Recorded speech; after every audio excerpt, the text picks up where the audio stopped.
மத்தேயு எழுதின சுவிசேஷம் 21ஆம் அதிகாரம் 1ஆம் வசனத்திலிருந்து 11ஆம் வசனம் வரைக்கும் நம்மில் ஒருத்தர் சத்தமாய் வாசிக்கலாம். மத்தேயு எழுதின சுவிசேஷம் 21ஆம் அதிகாரம் 1ஆம் வசனத்திலிருந்து 11ஆம் வசனம் வரைக்கும் நாம் வாசிக்கலாம். மத்தேயு 21 1லிருந்து 11ஆம் வசனம்.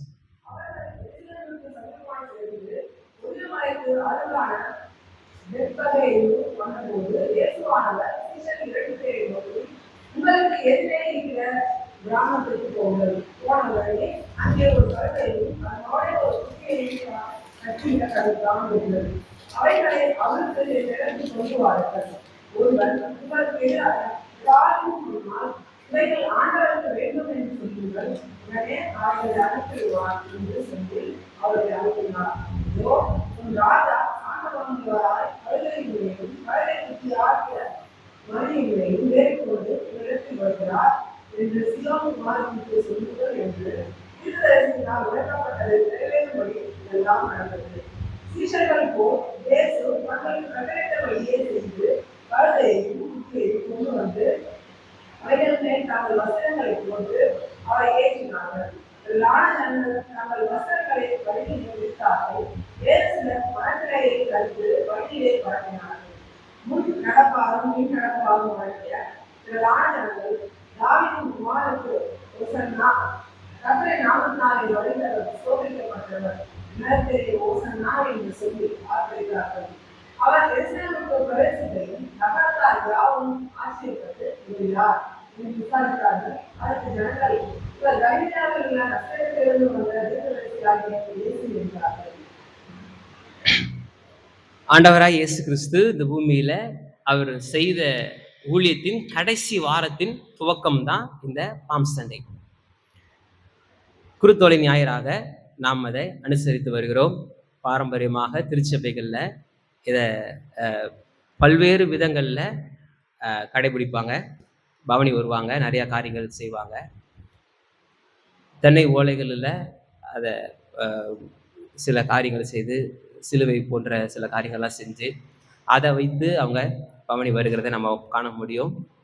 இதெல்லாவற்றுக்கும் ஒரு அர்த்தமுள்ள விதங்களில் சில காரியங்கள் இருக்கு, சில அர்த்தங்கள் இருக்கு, சில ஆழமான சத்தியங்கள் இதுக்குள்ளாக அடங்கி இருக்கு.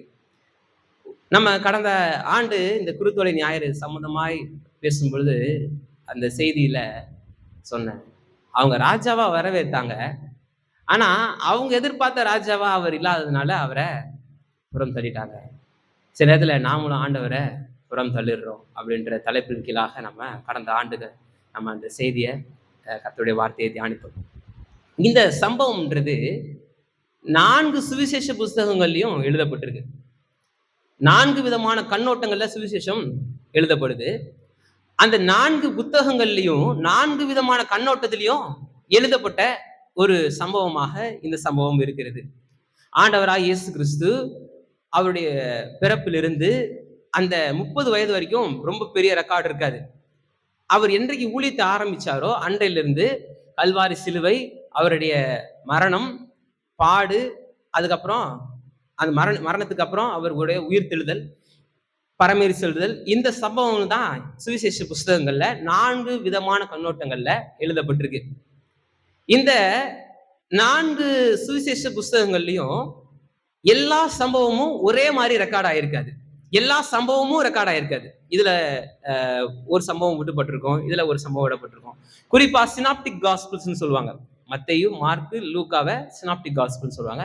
யோவான் சுவிசேஷத்தை அது தனியா இருக்கும். அதுல பாத்தீங்கன்னா இதுல இருக்கிற விஷயங்கள் அதுல இருக்காது, நிறைய விஷயங்கள் இருக்காது. குறிப்பா 8ஆம் அதிகாரத்துக்கு அப்புறமே அந்த கடைசி வாரம், அந்த கடைசி அந்த இதுதான் போயிடும் யோவான்ல. முழுக்க அந்த கடைசி நாட்கள்ல அவர் பூமியில மாம்சத்துல உயிரோடு இருந்த அந்த நாட்கள்ல அவர் செய்த ஊழியத்தை தான் பிரதானமா யோவான் ரெக்கார்ட் பண்ணுவாரு. அப்படி நீங்க பார்த்தீங்கன்னா யோவான் சுவிசேஷத்துலயும் இது ரெக்கார்ட் பண்ணப்பட்டிருக்கு. ஒரு இந்த இயேசு கிறிஸ்துவை குறித்தான ஸ்டடி, நம்ம கிறிஸ்டாலஜின்னு ஒரு ஸ்டடி இருக்கு. அந்த ஸ்டடி எல்லாம் செய்யும்போது இந்த சுவிசேஷ புஸ்தகங்கள்ல நடந்த சம்பவங்களை வரிசையா ஒரு காலம் போட்டு காமிச்சிருப்பாங்க. இந்த சம்பவம், எந்த ஒரு சம்பவத்தை போட்டு இந்த சம்பவம் மத்தேயு இந்த இடத்துல இருக்கு, மார்க்ல இந்த இடத்துல இருக்கு, லூக்கால இந்த இடத்துல இருக்கு, யோவான் இந்த இடத்துல இருக்கு அப்படின்ட்டு வசனங்களை போட்டிருப்பாங்க. அதுல பாத்தீங்கன்னா எல்லாத்துலயும் சில சம்பவங்கள் குறிப்பிடாத இடத்துல டேஷ் போட்டு அந்த இடத்துல எம்டியா விட்டுருப்பாங்க.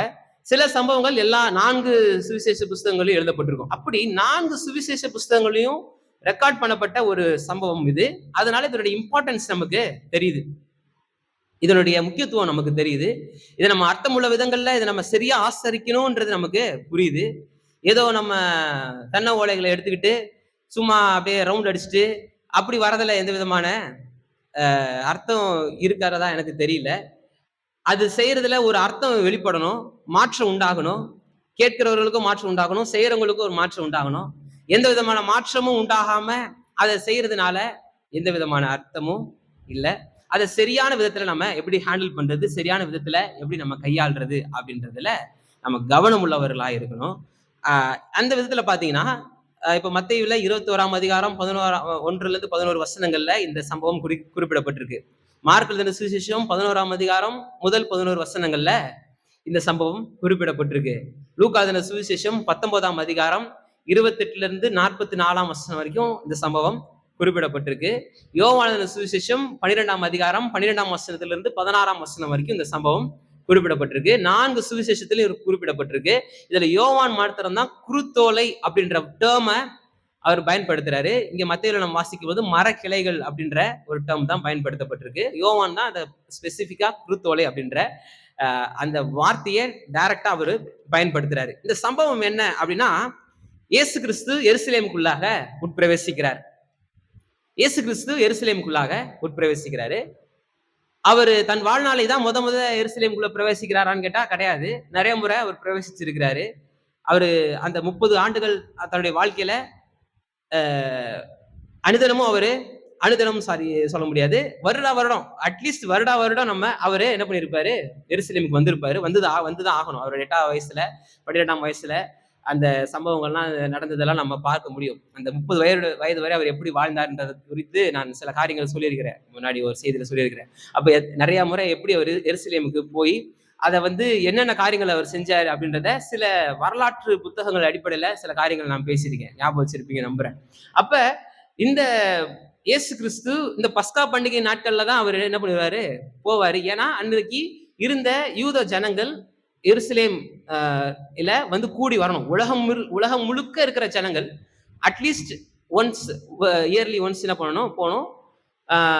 குறிப்பா அந்த யூதேயா, சமாரியா, கலிலியா போன்ற அந்த குறிப்பிட்ட தேசங்கள்ல இருந்த அந்த ஜனங்கள் கண்டிப்பா வருஷத்துக்கு ஒரு முறை போயிடுவாங்க. மற்ற இடங்கள்ல இருந்தவங்க போக முயற்சி பண்ணுவாங்க. யூத ஆண்கள் அங்க போவாங்க அப்படின்றது ரெக்கார்டு. இயேசு கிறிஸ்துவும் அந்த பாரம்பரியத்தில் இருந்ததுனால அவரும் வருஷம் போயிருப்பாரு. ஆனா இந்த டேர்ம் போறது ஒரு ஸ்பெஷல்.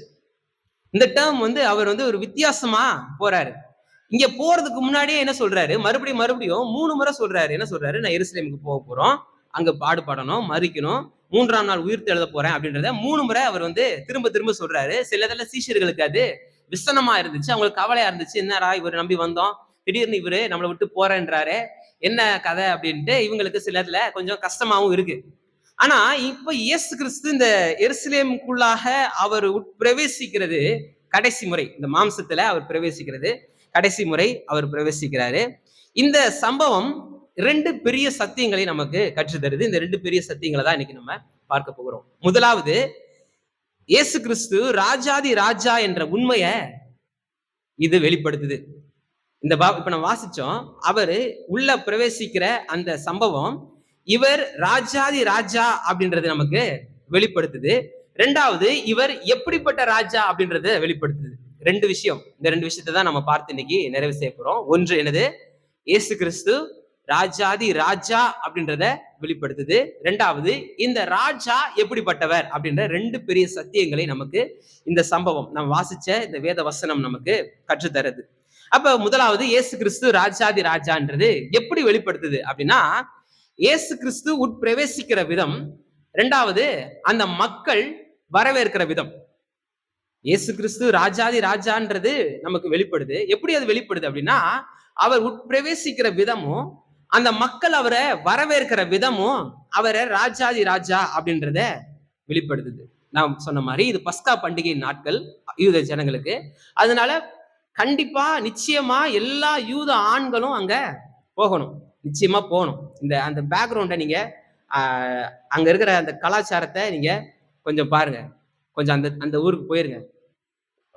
ஒவ்வொரு வாரமும் சொன்னேன்ல, எப்போதும் நம்ம பிரசங்கம் கேட்கும் பொழுது சும்மாவே நம்ம 3ஆம் வானம் வரைக்கும் ஏறி போயிருவோம். ஆள் மட்டும் இங்க இருப்பாங்க. ஆவி அப்படியே பறந்து போய்கிட்டு இருக்கும். எப்பா இங்க வாப்பான்ட்டு புடிச்சு இழுக்க வேண்டியது இருக்கும். அந்த மாதிரி சில இதுல போய்கிட்டு இருக்கோம். இப்போ நானே உங்களுக்கு பர்மிஷன் தரேன். நீங்க போங்க. போயிட்டு எருசலேம்ல போய் நின்று வேடிக்கை பாருங்க. அந்த சம்பவத்த அப்படியே நின்று பாருங்க. எப்பவுமே பிக்சரைஸ் பண்ணணும் பைபிள. பைபிள் அப்படியே இல்லைன்னா அது வந்து அப்படியே சும்மா ஏதோ போயிட்டு இருக்கும். நீங்க அந்த சம்பவத்தெல்லாம் வாசிக்கும் போது நீங்க அப்படியே விட்னஸ் பண்ணி பாக்குற மாதிரி நீங்க பிக்சரைஸ் பண்ணி பாருங்க. யோசிச்சு பாருங்க. அன்னைக்கு என்ன சொல்றாங்கன்னா, கிட்டத்தட்ட அங்க இருக்கிற மக்கள் தொகையில அந்த மக்கள் தொகை 5 மடங்கா பெருகிருமா. நார்மலா அங்க இருக்கிற மக்கள் தொகை இன்ட்டு 5 போட்டுக்கோங்க. 5 மடங்கா பெருகிறோம். 1 லட்சம் மக்கள் இருக்கிறாங்கன்னா 5 லட்சம் மக்களா மாறிடுவாங்க. பெரிய கூட்டம், பெரிய காரியங்கள் நடக்கும். இவர்கள் எல்லாரும் தங்களுக்கான பலிய செலுத்துவாங்க. எங்க பார்த்தாலும் பலி செலுத்தப்பட்டுட்டு இருக்கும். பயங்கரமா எல்லாரும் ஆலயத்துக்கு போவாங்க. பிஸியா இருப்பாங்க. ரொம்ப பிஸி டைம் அது. ஒரு திருவிழா. இப்ப நார்மலா நம்ம ஊர்ல ஏதாவது திருவிழா நடந்துச்சுன்னா ஊர் எப்படி பிஸியா இருக்கும். அங்கங்க கடைகள், கடை தெருவுகள் இருக்கும். அது இதுன்னு பயங்கர எல்லாரும் பிஸியா இருப்பாங்க. எல்லாரும் பரபரப்பா இருப்பாங்க. அப்படிப்பட்ட பரபரப்பான ஒரு சூழ்நிலை இந்த சம்பவம் நடக்குது. இது இன்னொரு விஷயத்துல என்னன்னு பாத்தீங்கன்னா, ரோம அந்த ஆளுகிறவர்கள் கொஞ்சம் ஜாக்கிரதையா இருப்பாங்க இந்த நேரத்துல. ஏன்னா இது ஒரு எமோஷனலான டைம். ஏன்னா குறிப்பா யூத ஆண்கள் எல்லாருமே எருசலேம் பட்டணத்துக்கு வருவாங்க. இந்த பஸ்கா பண்டிகை எதை குறிக்குது நமக்கு தெரியும். அவங்க எகிப்துல அடிமைத்தனத்திலிருந்து விடுதலையானதை குறிக்குது. அதனால அந்த அடிமைத்தனத்திலிருந்து விடுதலை அப்படின்ற அந்த கான்செப்ட, அந்த விஷயத்தை அவங்க நினைவு கூறுறது தான் இந்த பஸ்கா. இப்பயும் அவங்க அடிமைத்தனத்துல இருக்கிறாங்க. இப்ப என்னன்னா ரோமர்களுடைய அடிமைத்தனத்துல இருக்காங்க. அவங்க வாக்குத்தத்தம் பண்ணப்பட்ட தேசத்துல இருந்தாலும் வேறு ஒருத்தர்கள் அந்த ஏரோது பிளஸ் இந்த ரோம அதிபதிகள் இவர்களை ஆட்சி செய்யறதுனால இவங்க அந்த அடிமைத்தனத்துல இருக்காங்க. இது நிறைய பேருக்கு பிடிக்கல. அதாவது இந்த யூத சில புரட்சியாளர்களுக்கு, கிளர்ச்சியாளர்களுக்கு அவங்களுக்கு சில பேருக்கு பிடிக்கல. உதாரணத்துக்கு இந்த பரபாஸ், இயேசு கிறிஸ்துவுக்கு பதிலாக விடுதலையாக்கப்பட்ட பரபாசும் ஒரு கிளர்ச்சியாளன் தான். இப்படிப்பட்ட நிறைய கிளர்ச்சியாளர்கள் எழும்புவாங்க.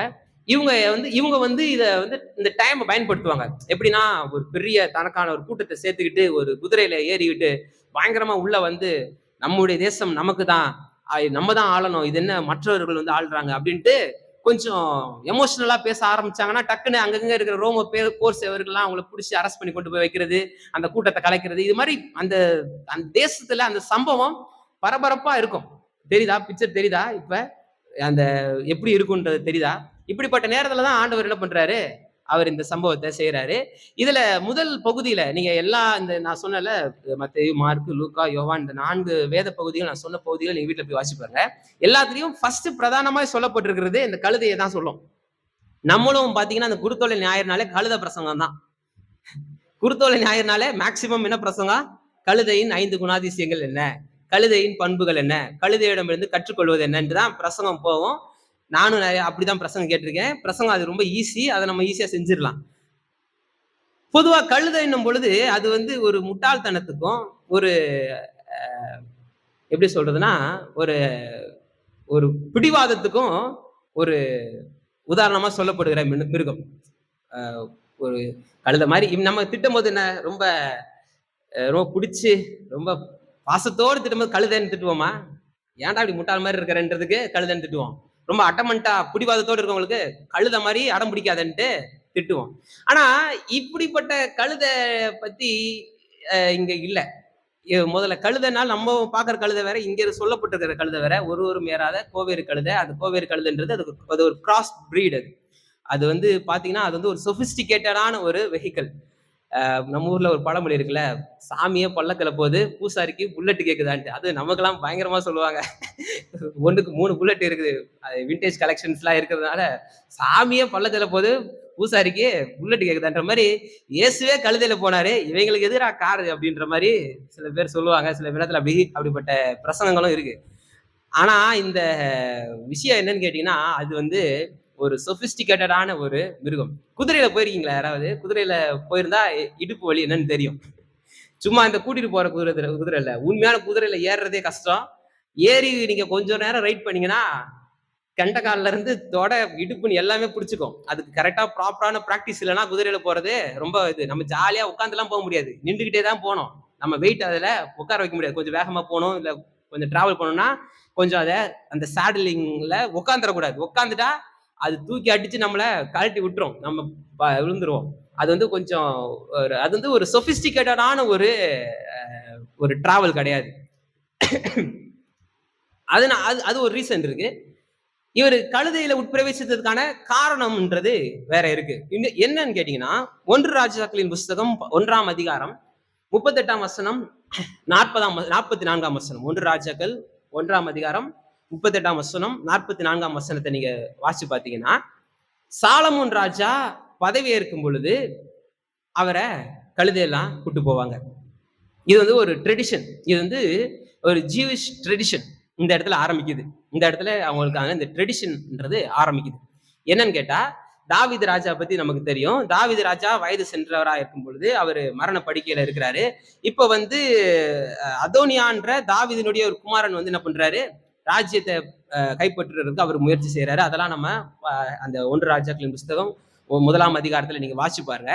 அப்ப வந்து சாலமோனை வந்து ராஜாவா அபிஷேகம் பண்றதுக்கு தாவீது தன்னுடைய கழுதைய கொடுத்து அந்த கழுதையில ஏத்திட்டு போய் உள்ள கூட்டிட்டு போங்க அப்படின்னும் பொழுது, தீர்க்கதரிசி அங்க இருந்த ஆசாரியர்கள் எல்லாரும் என்ன பண்ணுவாங்க, அந்த தாவீதினுடைய கழுதையில ராஜாவை உட்கார வச்சு பவனியா கூட்டிட்டு போய் அங்க பிரவேசிக்க வச்சாங்க. அது வந்து ஒரு ட்ரெடிஷனா மாறிடுச்சு. அதுல இருந்து எல்லா ராஜ்யங்களை பெற்றுக்கொள்கிற, அடுத்த அரசாட்சியை பெற்றுக்கொள்கிற ஒவ்வொரு ராஜாவும் இந்த ஒரு ட்ரெடிஷனை அவங்க ஃபாலோ பண்ணாங்க. யூத பாரம்பரியத்தின்படி ஒவ்வொரு ராஜாவும் இதை ஃபாலோ பண்ணாங்க. ஒரே ஒரு ராஜாவுக்கு மட்டும் திருப்பி ரெக்கார்டு இருக்கு, மறுபடியும் அவர் கழுதையில போனான்ற ரெக்கார்டு இருக்கு. சாலமோனுக்கு அப்புறம் தேசம் 2ஆ பிரிக்கப்பட்டது போது கூட யெகூ ராஜா வந்து அந்த மாதிரி போறாரு. இப்ப இயேசு கிறிஸ்து இப்படி கழுதையில போவாருன்றத, அதாவது ஒரு ராஜாக்கள் பதவியேற்க போகும்போது இந்த கழுதையில போவாங்கன்றது இது. அதாவது 1 ராஜாக்களின் புஸ்தகம் 1ஆம் அதிகாரத்தின் மூலமாய் நமக்கு தெரியுது. சகரியாவின் புஸ்தகம் 9ஆம் அதிகாரம் 9ஆம் வசனத்தின்படி பாத்தீங்கன்னா, வரப்போகிற மேசியான்றவரு இவரு இந்த கழுதையின் மேலதான் உட்பிரவேசிப்பாரு, கழுதையின் மேலதான் வச்சு இந்த எருசலேமுக்குள்ளாக வருவார் அப்படின்றது சகரியாவின் புஸ்தகத்துல இயேசு கிறிஸ்து பிறப்பதற்கு 500 வருஷம் முன்னாடியே தீர்க்க தரிசனம் வந்துருச்சு. இயேசு கிறிஸ்து பிறப்பதற்கு கிட்டத்தட்ட 500 வருஷங்களுக்கு முன்னாடி சகரியா இந்த வசனத்தை தீர்க்க தரிசனமா சொல்றாரு. வாசிங்க சகரியாவின் புஸ்தகம். மத்தேயுல இருந்து பேக்ல போங்க, முன்னாடி வந்தீங்கன்னா கொஞ்சம் கஷ்டமா இருக்கும். மத்தேயுல இருந்து பேக்ல போனீங்கன்னா கொஞ்சம் ஈஸி. மல்கியா அது முன்னாடி சகரியா இருக்கும். 9:9 சீயோன் குமாரத்தியே மிகவும் களிக்கூறு,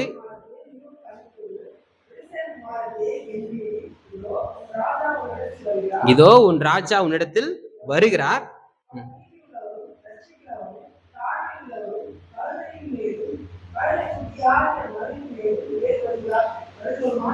இப்ப கழுதையின் மேலும் கழுதை குட்டியாகிய மரியின் மேலும் அவரு ஏறி வராரு அப்படின்றத தீர்க்க தரிசனமாவும் சொல்லியிருக்கு.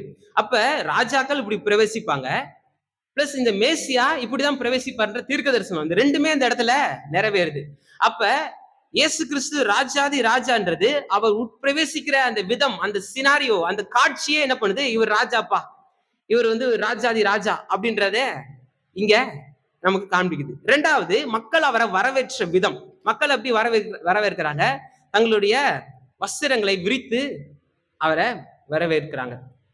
பழைய ஏற்பாடு முழுக்க ஆண்டவரை பற்றி முழுக்க நிறைய தீர்க்க தரிசனங்கள் நமக்கு வெளிப்படுத்தப்பட்டே வருகிறது. அவர் எங்கு பிறப்பார், எப்படி பிறப்பாரு, எந்த ஊர்ல பிறப்பாரு, எங்க ஊழியம் செய்வாரு, எப்படி பாடுபடுவாரு, எப்படி அவர் வந்து 3ஆம் நாள் உயிரோடு எழுந்திருப்பாரு, அது மாத்திரமல்ல எப்படி பரமேறி போவாரு, அவரு உன்னதத்துல எப்படி ஒரு சிங்காசனத்துல ஒரு அரசனாய் அவர் வந்து வீழ்ச்சி இருப்பாரு, மீண்டும் 2ஆம் வருகையை எப்படி வருவாருன்றத பழைய ஏற்பாடே நமக்கு நிறைய தீர்க்க தரிசனங்கள் மூலமா நமக்கு தெளிவா நமக்கு சொல்லப்பட்டிருக்கு. அப்ப இந்த தீர்க்க தரிசனங்கள் எல்லாம் நிறைவேறுது. இப்ப இதுவே ராஜாதி ராஜான்னு காமிக்குது. 2வது, இந்த மக்கள் வரவேற்ற விதமே அந்த பழைய ஏற்பாடின் தீர்க்க தரிசனத்தின் நிறைவேறுதல் போல தெரியுது. என்னன்னு பாத்தீங்கன்னா, நீங்க இதே 2 ராஜாக்களின் புஸ்தகத்துல 9ஆம் அதிகாரத்துல 13ஆம் வசனத்துல பாத்தீங்கன்னா, யெகூன்ற ராஜாவை அவரை அபிஷேகம் பண்ணி, எலியா தீர்க்கதரிசி இந்த யெகூன்ற ராஜாவை அபிஷேகம் பண்ணி வரவேற்று கூட்டிட்டு போவாங்க. அவர் வந்து ஒரு ஆர்மி சீஃபா இருந்திருப்பாரு. அவரை வந்து ராஜாவா அபிஷேகம் பண்ணி போவாங்க, கழுதை மேல வச்சு கூட்டிட்டு போவாங்க. அப்படி கூட்டிட்டு போகும்போது இந்த ஜனங்க என்ன பண்ணுவாங்க, தங்கள் வஸ்திரங்களை விரித்து அவருக்கு வழியை உண்டு பண்ணும், வழியில தங்கள் வஸ்திரங்களை விரிப்பாங்க, தங்கள் சால்வைகளை, தங்களுடைய கோட்ஸை, வஸ்திரங்களை என்ன பண்ணுவாங்க விரித்து ராஜாவை வரவேற்பாங்க. இப்ப இயேசு கிறிஸ்து பிரவேசித்த விதமும் அவர் ராஜான்றதை பறைசாற்றுது.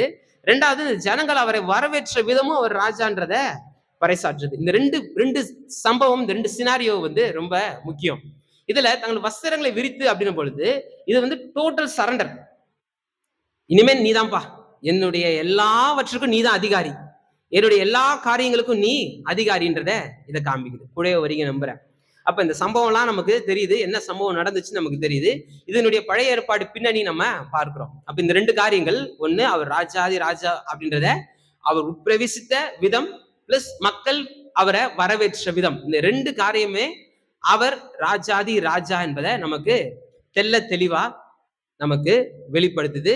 அது மாத்திரமல்ல, மார்க் எழுதின சுவிசேஷம் 11ஆம் அதிகாரம் 9ஆம் வசனத்துல சொல்லுது, அவரை ஒசன்னா என்று வரவேற்றாங்க. மார்க் எழுதின சுவிசேஷம் 11ஆம் அதிகாரத்துல 9ஆம் வசனத்துல வாசி பார்த்தீங்கன்னா, முன்னடப்பாரும் பின்னடப்பாரும் ஒசன்னா, கர்த்தரின் நாமத்தினாலே வருகிறவர் ஸ்தோத்தரிக்கப்படத்தக்கவர் அப்படின்ட்டு அவரை வரவேற்கிறாங்க. எங்க இந்த பாட்டு வருதுன்னா சும்மா தானா வரல. இப்ப நம்ம இன்னைக்கு அந்த சங்கீதத்தை தான் நம்ம வாசிச்சோம். 118ஆம் சங்கீதத்துல 25ஆம் வசனம் 26ஆம் வசனத்தை வாசிங்க. 118, 25, 26 இந்த ரெண்டு வசனங்களை வாசிங்க.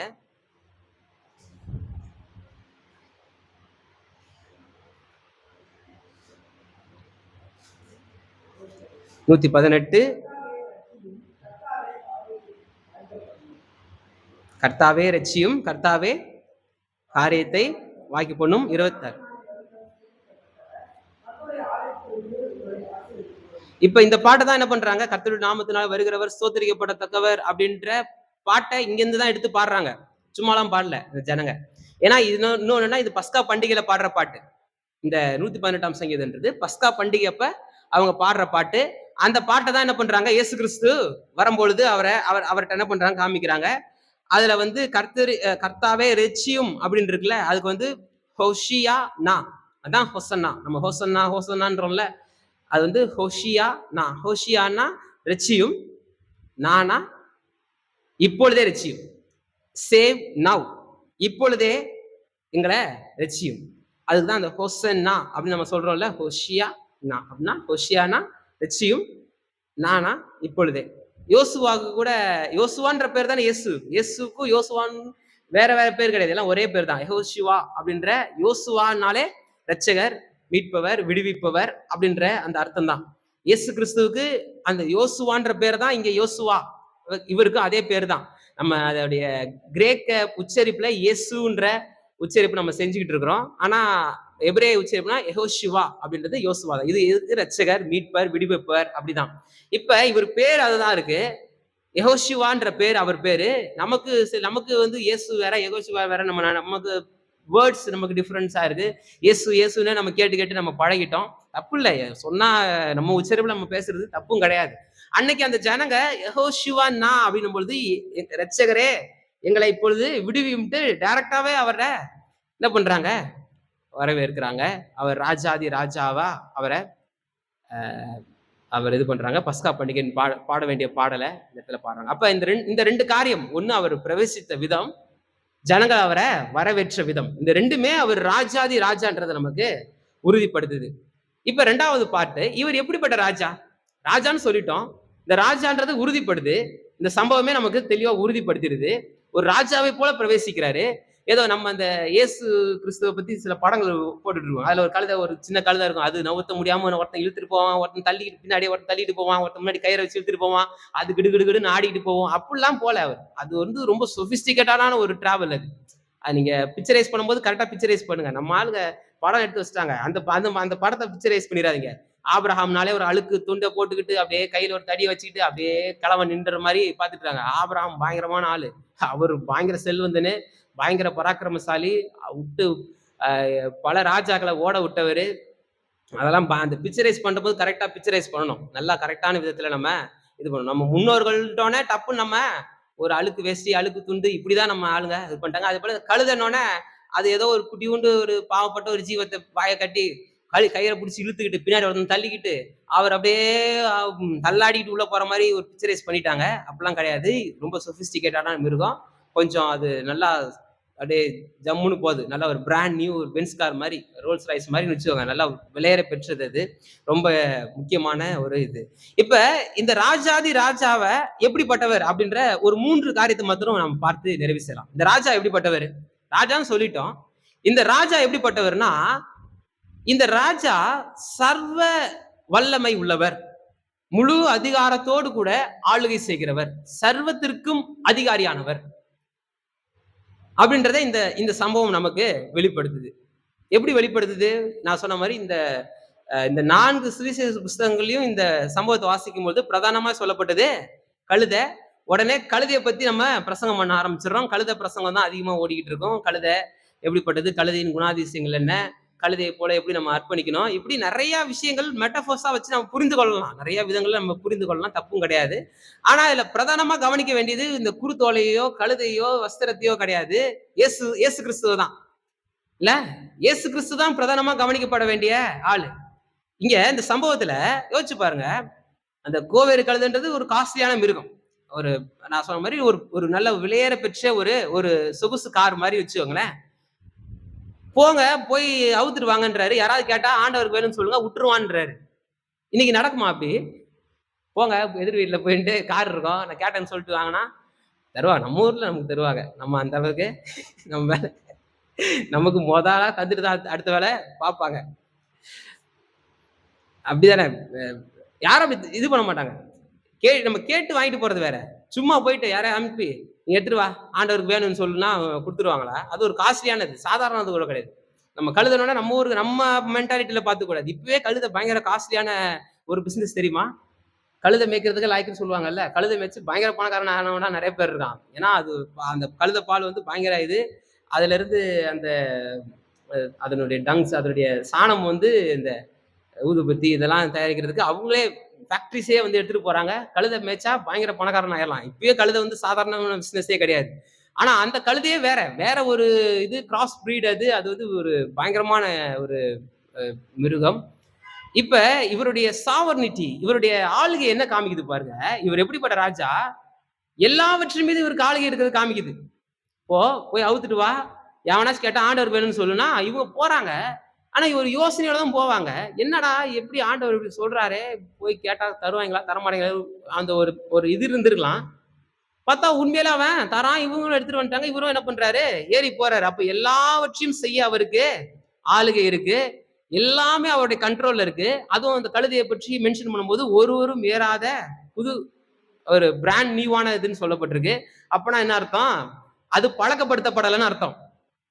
பழக்கப்படுத்துவாங்க. குதிரையும் என்ன பண்ணுவாங்க, பழக்கப்படுத்துவாங்க. இது மாதிரி மிருகங்களை சில காரியங்களுக்குன்ட்டு செய்யும் பொழுது அதை பழக்கப்படுத்துவாங்க. அப்பதான் அது கரெக்டா செய்யும். இல்லைன்னா தூக்கி அடிச்சுட்டு ஓடிடும். ஏறி இருக்கிறவன கவுத்து விட்டுட்டு ஓடிடும்.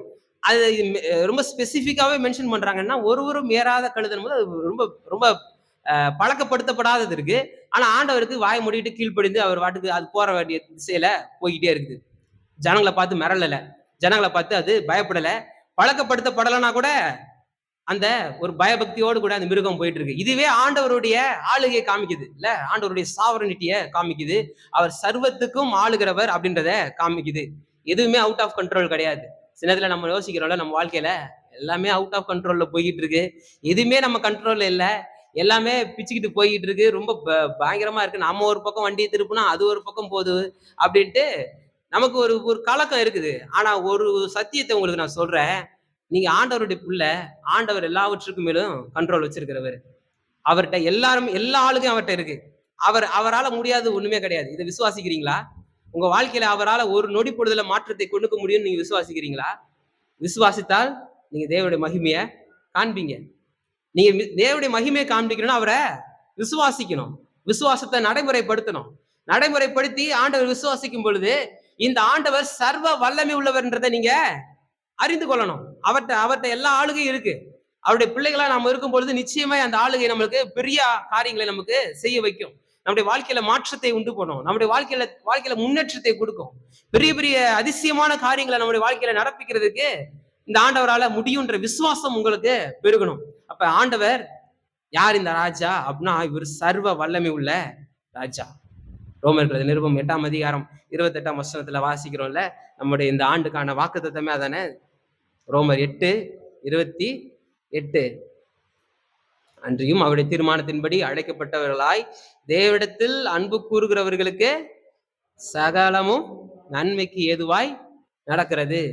அவுட் ஆஃப் கண்ட்ரோல்ன்ட்டு எதுவுமே கிடையாது. ஒருவேளை நம்ம நினைச்சிட்டு இருக்கலாம் கண்ட்ரோல் மீறி போய்கிட்டு இருக்கு அப்படின்ட்டு, நம்ம வாழ்க்கையை பத்தி நாம நினைக்கலாம். ஆனா ஆண்டவருடைய கண்ட்ரோல் மீது எதுவுமே போல. நீங்க ஆண்டவருடைய கண்ட்ரோல் இருக்கீங்களான்றதுதான் பிரச்சனையே. இப்ப நீங்க அந்த ஆளுகையில இருக்கீங்களா? நீங்க அதுல இருக்கிறீங்களா? நீங்க ஆண்டவருடைய பிரசன்னத்துல இருக்கிறீங்களா? நீங்க ஆண்டவருடைய சமூகத்துல இருக்கிறீங்களா? நீங்க ஆண்டவருடைய கூட இருந்தீங்கன்னா அவருடைய ஆளுகை நீங்க காண்பீங்க இல்ல. ஆண்டவர் கயிறு கட்டி வச்சுக்கிட்டு ஒரு மிருகத்தை நடத்துற போல நம்மளை நடத்துறது கிடையாது.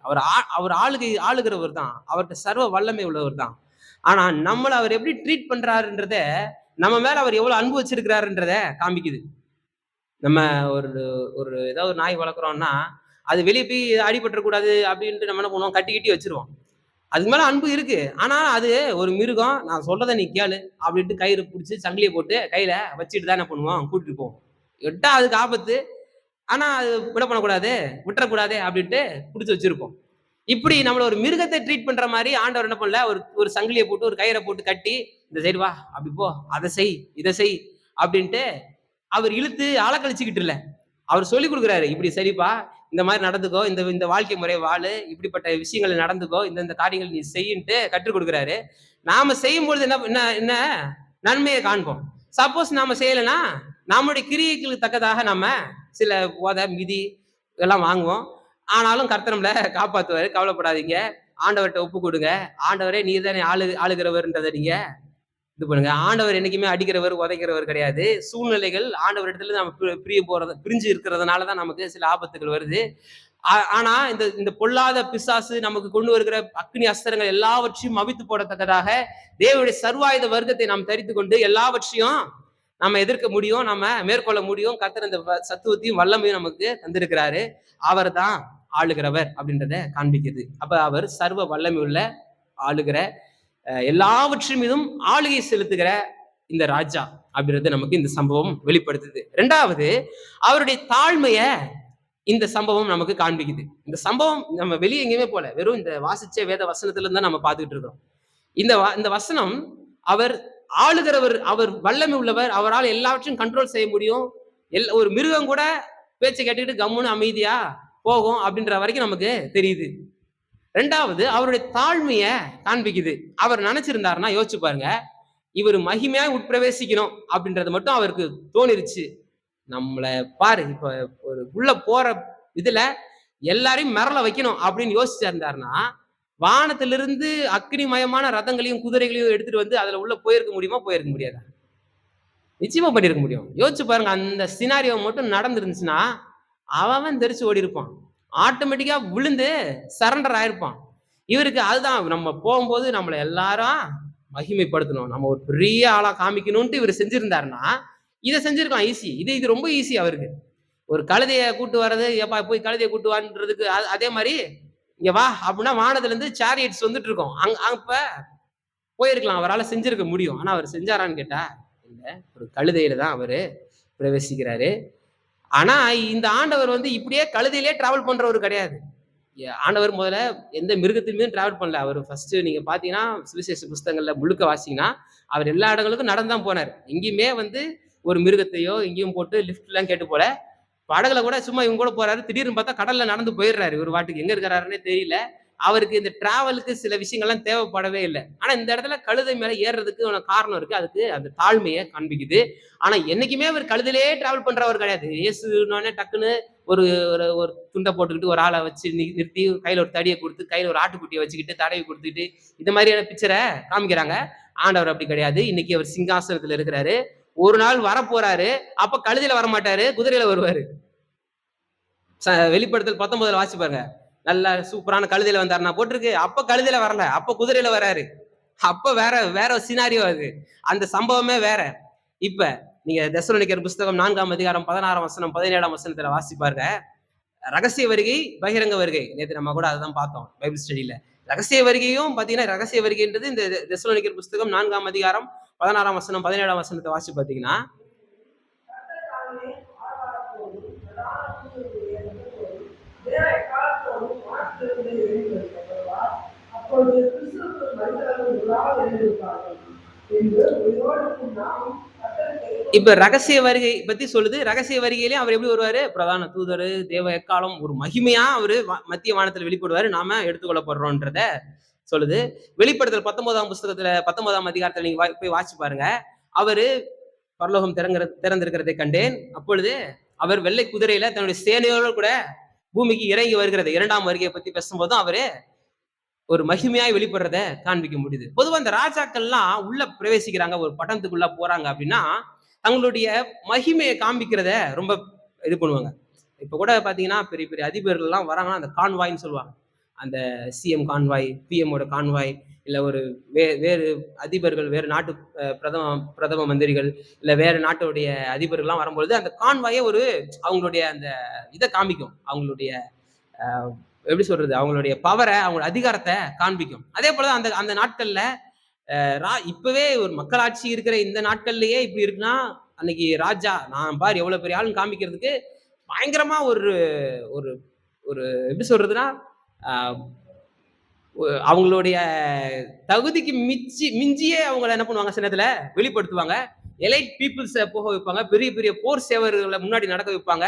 இதெல்லாம் பாத்தீங்கன்னா ஒரு பயத்தை உண்டாக்கணும், மத்த ராஜாக்களுக்கு பயத்தை உண்டாக்கணும், மக்களுக்கே ஐயப்பா இவன் சொல்றதை கேட்டுட்டு நம்ம பாட்டு கம்முன்னு இருந்துருவோம்டா அப்படின்ற ஒரு பயத்தை உண்டாக்கணும். அதுக்காகவே தன்னுடைய பராக்கிரமசாலிகள் தங்களுடைய ராணுவ அணிவகுப்பை செஞ்சு அது அப்படிதான் அவங்க என்ன பண்ணுவாங்க, ஒரு நகரத்துக்குள்ள பிரவேசிப்பாங்க. ஆனா இயேசு கிறிஸ்துவனுடைய இந்த உட்பிரவேசித்தல் எப்படி இருக்கு, சாதாரண மக்கள் இருக்கிறாங்க, எங்க எலைட் பீப்புள்ஸ் இல்ல. அதாவது எல்லாருமே மிக்ஸ் ஆயிருக்காங்க. எலைட் பீப்புள்ஸ் இல்லைன்னு சொல்ல முடியாது. ஏன்னா மிகுந்த செல்வந்தர்களும் இருக்கிறாங்க. பிச்சை எடுத்துட்டு கண் தெரியாம பிச்சை எடுத்துட்டு இருந்தவனும் திருந்தி, அதாவது அவனு சுகமாகி, பாவத்துல இருந்தவன் திருந்தி, இப்படி நடக்க முடியாதவன் நடந்து, இப்படி பாதிக்கப்பட்டு சரியானவங்களும் கூட இருக்கிறாங்க. எலைட் பீப்புள்ஸும் கூட இருக்கிறாங்க. எல்லா தரப்பட்ட மக்களும் ஒன்றிணைந்து சமமாய் ஒரு மக்களாய் என்ன பண்றாங்க, உள்ள பிரவேசிக்கிறாங்க. அப்போ அவருடைய தாழ்மை இந்த சம்பவம் நமக்கு அவருடைய தாழ்மையை காமிக்குது. முதலாவது, அவர் சர்வ வல்லமையுள்ள ராஜா, அவரிடத்துல எல்லா ஆளுகை இருக்குன்றது காமிக்குது. ரெண்டாவது, அவருடைய தாழ்மை காமிக்குது. மூணாவது, இவர் சமாதானத்தின் ராஜான்றது இந்த சம்பவம் காமிக்குது. எப்படின்னு கேட்டீங்கன்னா, நான் மறுபடியும் சொன்ன மாதிரி வெளிப்படுத்தல் புஸ்தகம் 19ஆம் அதிகாரத்துல குதிரை மேல வராரு. அந்த குதிரை மேல வராரு அப்படின்னா யுத்தத்துக்கு வராரு, போர் செய்யறதுக்கு வராருன்னு அர்த்தம். இங்க கழுத மேல வரதே என்னது காமிக்குது, அவரு ஒரு சாந்தத்தோடு வராரு அப்படின்றத காமிக்குது. அமைதலோடு கூட வராரு அப்படின்றது காமிக்குது. சகரியாவின் புஸ்தகம் 9ஆம் அதிகாரம் 10ஆம் வசனத்தை வாசிச்சு பாருங்க. 9ஆம் வசனத்தை வாசிச்சோம்ல, இப்ப அதே 10ஆவது வசனத்தை வாசிச்சு பாருங்க. சகரியா 9:10.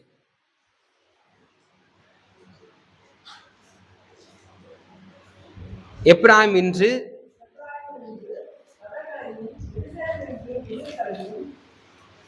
அற்புதம் பண்ணுவேன், உதவியும் இல்லாமல் போகும். அவர் யார்களுக்கு நன்றாக சொல்வார். அவருடைய ஆளுமை ஒன்று மனைவி மறுமுன்ற வழக்கும் நண்பரவி இருக்கும். அவர் சமாதானத்தை கூறுவார், சமாதானத்தை அறிவிப்பார். நான் ஆரம்பத்துல சொன்னேன்ல, இது வந்து ஒரு எமோஷனலான டைம் பஸ்கா பண்டிகை. ஏன்னா எகிப்து அடிமைத்தனத்திலிருந்து விடுதலை ஆனாங்க, கர்த்தர் அவங்களை விடுவிச்சாருன்றத காண்பிக்கிறது தான் இந்த பஸ்கா பண்டிகை. இந்த பஸ்கா பண்டிகை நாட்கள்ல தான் இந்த சம்பவம் நடக்குது. இப்ப திரளான ஜனங்கள் கூடி வராங்க, இவரை ஓசன்னா கர்த்தாவே எங்களை விடுவியும்ட்டு ஆர்ப்பரிக்கிறாங்க. இதெல்லாம் நடக்கும்போது அங்க இருக்கிற போர் சேவர்கள் என்ன பண்ணிருக்கலாம், தடுத்திருக்கலாம். ஆனா ஏன் தடுக்கல? ஏன்னா இவர் குதிரையில வரல. குதிரையில வந்திருந்தா ஒரு ஈட்டியும் கம்பியும் தூக்கிக்கிட்டு வாங்கடா போயிட்டு இவங்களை அடிச்சு நொறுக்கம் வாங்கடான்ட்டு கூட்டு வந்திருந்தா உண்மையிலே ரோம போர் சேவர்கள் என்ன பண்ணிருப்பாங்க, தடுத்திருப்பாங்க. ஸ்டாப், இனிமே இப்படிலாம் செய்யக்கூடாது அப்படின்ட்டு இது பண்ணிருவாங்க. அதுக்கான இது பண்ணிருப்பாங்க. கடைசி வரைக்கும் இவரை ரோம போர் சேவர்கள், ரோம அதிகாரிகள் இவரை வந்து ஒரு டஃபாவே ட்ரீட் பண்ணல. யாரு பிரச்சனை கொடுத்ததுன்னா பரிசேயர்கள், சதிசேயர்கள், வேதபாரர்கள், இந்த ஆசாரியர்கள் தான், பிரதான ஆசாரியர்கள் தான் இவருக்கு பிரச்சனை கொடுக்குறாங்க. இங்க இவங்க பாக்குறாங்க, ஒரு கோவேறு கழுதையில வர்றதே என்னன்னா சமாதானத்துல தான் வராரு, சமாதானத்தின்படி தான் வராரு அப்படின்றத காண்பிக்குது. ஜனங்களும் பார்த்தா மரக்கிளைகள், ஓலைகள், வஸ்திரங்களை விரித்து அவரை வரவேற்கிறாங்க. அப்ப இது வந்து அவருடைய தாழ்மையை மாத்திரம் காமிக்கல, அவர் ஒரு சமாதானத்தை கொடுக்கிறாரு, சமாதானத்தோட தான் அவர் வராரு அப்படின்றத காண்பிக்குது. அப்ப இவர் சர்வ வல்லமை உள்ள தேவன், சர்வ வல்லவர், எல்லாவற்றின் மீது அதிகாரம் அவருக்கு இருக்கு அப்படின்றத காண்பிக்குது. இரண்டாவது அவருடைய தாழ்மையை காண்பிக்குது. மூன்றாவது அவருடைய சமாதானத்தை காண்பிக்குது. அவர் சர்வ வல்லமை உள்ள தேவன், நம்முடைய வாழ்க்கையில எல்லாவற்றின் மீது அதிகாரி அவர்.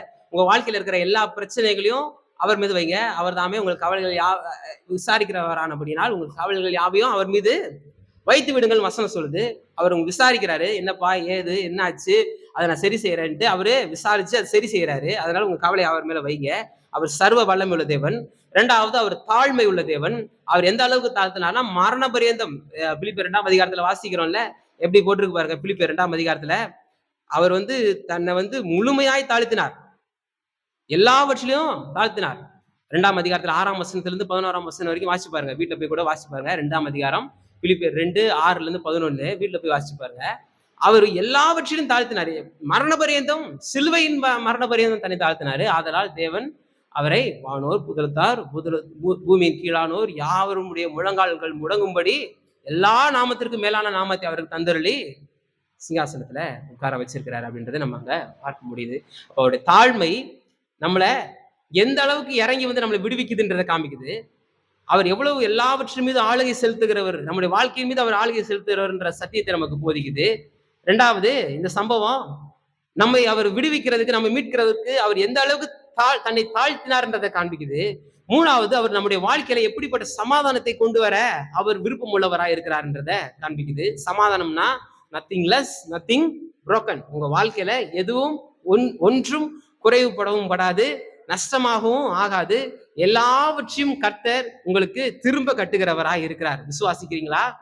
விசுவாசிச்சா நிச்சயமா தேவனுடைய மகிமையை காண்பீங்க. நிச்சயமா உங்க வாழ்க்கையில மாற்றத்தை பார்ப்பீங்க. நிச்சயமா ஒரு பெரிய அற்புதத்தை பார்ப்பீங்க. இப்படிப்பட்ட ராஜாவை தான் நம்ம வரவேற்கிறோம். இப்படிப்பட்ட ராஜாவை தான் நம்ம வரவேற்கிறோம். சும்மா ஓசனா ஓசனான்னு கத்திக்கிட்டு ரவுண்ட் அடிக்கிறதுல இல்ல. இவர் ராஜாவா வரவேற்கிறோம். அப்படின்னா இந்த ராஜா எப்படிப்பட்டவர்? இவர் சர்வ வல்லமை உள்ள தேவன், இவர் வந்து தாழ்மை உள்ள தேவன், இவர் வந்து சமாதானத்தை அருளுகிற தேவன். இதை நம்ம மறந்துடவே கூடாது. அடுத்தது நீங்க மார்க் சுவிசேஷம் 11ஆம் அதிகாரத்துல 11ஆம் வசனத்தை பார்த்தீங்கன்னா, அடுத்தது இந்த நம்ம வாசிச்ச மத்தேயு எழுதின சுவிசேஷம் 21ஆம் அதிகாரத்தினுடைய 12ஆம் வசனத்திலிருந்து நீங்க வீட்டுல போய் வாசிச்சு பாருங்க. அவர் உள்ள பிரவேசிச்சு நேரம் அரண்மனைக்கு போயிடல. ரோம சக்கரவர்த்தி ரோம அதிபதி சக்கரவர்த்தி இதுல இருக்கிறாரு, ரோம பட்டணத்துல இருக்கிறாரு. எருசலேம்ல அந்த அதிபதி, ரோம அதிபதி இருக்காங்க, பிலாத்து இவங்கெல்லாம் இருக்கிறாங்க. இங்கே போய் அவங்கள போய் பார்க்கல.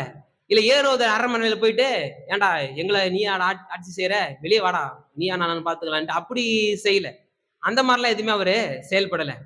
நேரம் எங்க போறாரு? தேவாலயத்துக்கு தான் போறாரு. நேர தேவாலயத்துக்கு போயிடுறாரு. தேவாலயத்தை குறித்தான முக்கியத்துவம் அங்க இருக்கு. நமக்கு இருக்கா? தேவாலயத்தை குறித்தான முக்கியத்துவம் நமக்கு நம்மளுடைய வாழ்க்கையில இருக்கணும். அந்த ரெவரன்ஸ் நம்ம அந்த கர்த்தருடைய பிரசனத்துக்கு கொடுக்கணும். இவர் இல்லாம அந்த ஆலயம் அங்க முழுமை பெறல. அதுக்கு தேவனுடைய சித்தம் இல்லை, தேவனுடைய விருப்பம் இல்லை. அது ஏரோது கட்டினது. இருந்தாலும் தன்னை போய் அங்க நிறுத்துறாரு. அங்க இருக்கிற பிரச்சனைகளை காமிச்சு கொடுக்குறாரு.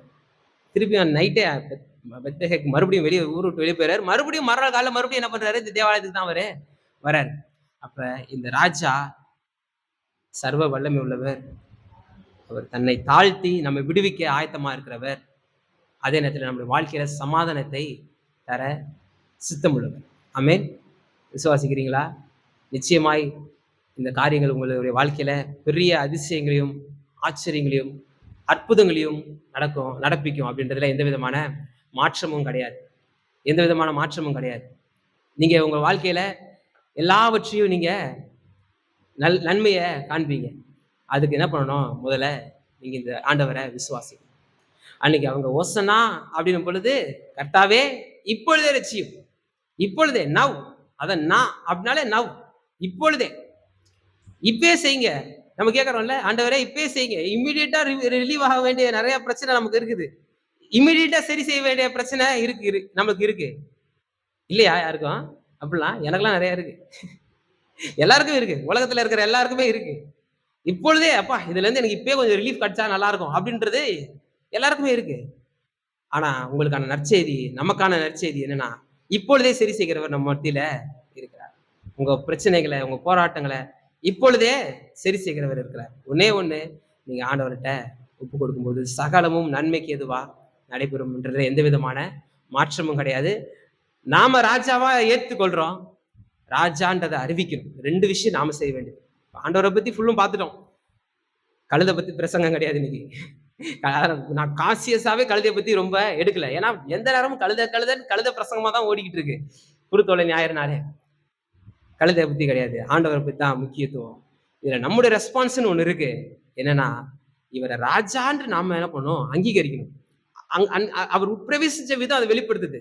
அன்னைக்கு ஜனங்க ஏற்றுக்கொண்ட விதம் அதை வெளிப்படுத்துது. இந்த ராஜா பாத்தீங்கன்னா மகிமை உள்ளவர், சர்வத்தையும் ஆளுகிறவர், சர்வத்திற்குமான ஆளுகை உடையவர், எல்லாம் அவருடைய வார்த்தைக்கு கீழ்ப்படியும். அவர் தன்னை தாழ்த்தி நம்மை ரட்சிக்க வந்தவர். அது மாத்திரமல்ல, நம்முடைய வாழ்க்கையில சமாதானத்தை அருள வந்தவர் அப்படின்றத ஏற்ற நாம இவருடைய ஆளுகையில நான் இருக்கிறேன், எனக்கு இவர் எல்லாவற்றையும் செய்ய வல்லவர், என்னுடைய வாழ்க்கையில இவர் போதுமானதுக்கும் அதிகமானவர்ன்றதை நான் ஏற்றுக்கொள்ளணும். நாம ஏற்றுக்கொள்ளணும். ஏற்றுக்கொள்றது மாத்திரமல்ல, இவர் இப்படிப்பட்ட தேவன்றதை அறிவிக்கணும். ஒவ்வொருத்தர் மேல இந்த கடமை இருக்கு.